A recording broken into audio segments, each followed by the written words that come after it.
Halo teman-teman, jumpa lagi di channel Denpono Media. Di video kali ini saya mau bahas sekaligus kayak testimoni gitu ya. Gimana sih pengalaman saya menggunakan aplikasi Rintisan. Nah ini ya. Jadi buat yang belum tahu, aplikasi Rintisan atau Rintisan Billing itu adalah aplikasi yang memungkinkan kita untuk bisa membuat invoice digital. Nah, tujuannya apa? Ya biar kita bisa kayak nagih-nagih sesuatu gitu tuh teman-teman. Misalnya kita punya counter atau toko, nah kita bisa bikin invoice atau nota digital gitu untuk diberikan ke pelanggan kita. Nanti pelanggan bebas mau bayar pakai apa, mau pakai kartu kredit bisa, pakai kris bisa, mau pakai paylater bisa. Nah, itu bagusnya teman-teman. Nah, selain itu ada juga fitur kayak pembayaran yang intinya kita misalnya bisa bayar ke supplier ya, dan tentunya pembayarannya metodenya seperti tadi, itu bisa pakai kartu kredit, paylater juga bisa teman-teman ya, nanti tinggal disesuaikan aja. Nah, jadi ini adalah serial beberapa video sebelumnya ya teman-teman, karena saya sudah bikin video pembahasan mengenai rintisan ini di 2 video sebelumnya, kalian bisa tonton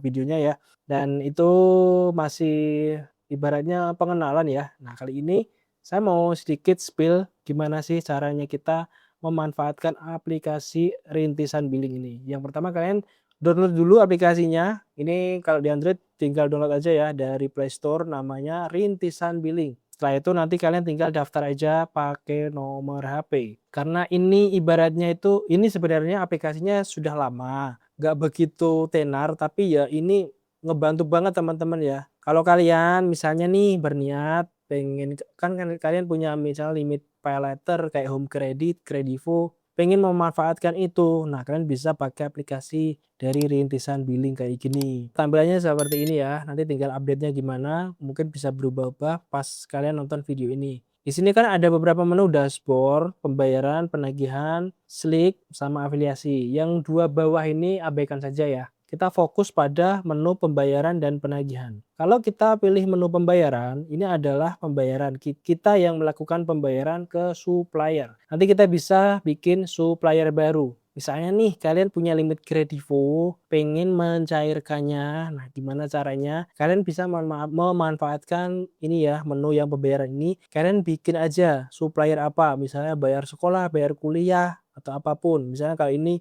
supplier elektronik dan HP, supplier sembako dan lain sebagainya tuh. Ini sudah beberapa kali saya pakai teman-teman, seperti itu. Anggaplah kalian sudah bikin supplier, ini ya misalnya kelola supplier tambah supplier baru seperti ini. Nanti kalian tinggal kasih nama suppliernya apa, halamannya apa, rekeningnya apa. Nah, ini rekeningnya bisa kalian isi rekening sendiri gak masalah teman-teman. Kuncinya ketika kita sudah bikin ini, pas mau bikin transaksi, bikin pembayaran baru misalnya gini, nah itu nanti kalian jangan ngasal ya teman-teman ya. Kalian itu jangan ngasal. Jadi isinya tuh misalnya nih di bagian itemnya ini ya. Bisa misalnya pembayaran sesuai nama suppliernya ya teman-teman disesuaikan seperti itu. Kalau sembako misalnya pelunasan order seperti itu nanti tinggal diisi aja. Terus nanti kita pencet tampilkan.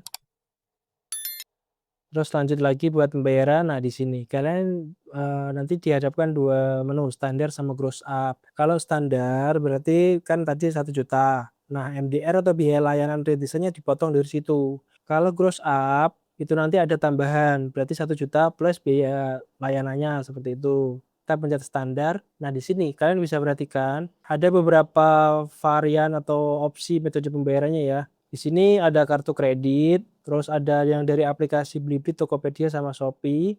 Nah ini ya, ini yang dari Blibli itu kita bisa pakai untuk kartu kredit dan paylater. Nah paylaternya itu nanti bisa Kredivo sama Home Credit. Tokopedia kartu kredit teman-teman.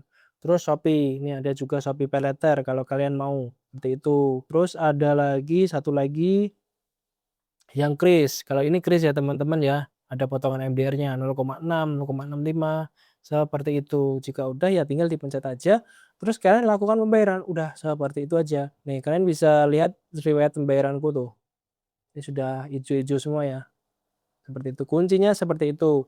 Sedangkan untuk menu penagihan ini harus detail ya, jangan ngasal juga. Detailnya tuh maksudnya gini, nama ya kasih nama, nomor HP, email isi email asli ya teman-teman ya, alamat gak usah. Terus nanti banknya tinggal diisi. Selanjutnya di bagian Ini detailnya, ini nggak bisa saya tampilkan. Pokoknya nanti detailnya itu kayak orang belanja, jangan ngasal ya.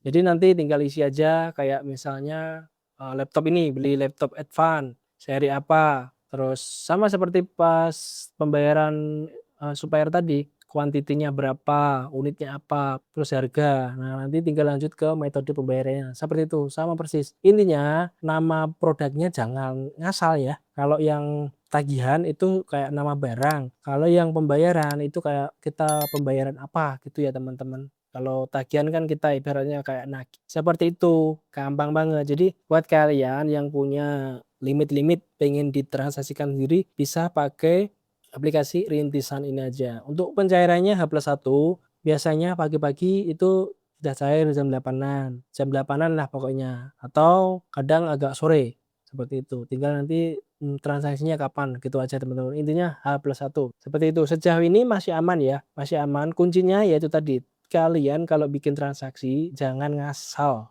ya, dibikin senatural mungkin. Oke, seperti itu aja. Kalau masih ada pertanyaan mengenai pembahasan kali ini, silakan komen aja ya. Mau bahas untuk Gestun atau apa, mau pakai aplikasi ini, komen aja nanti kita bahas. Oke, sekian dulu video kali ini. Jumpa lagi di video berikutnya. Sampai jumpa lagi.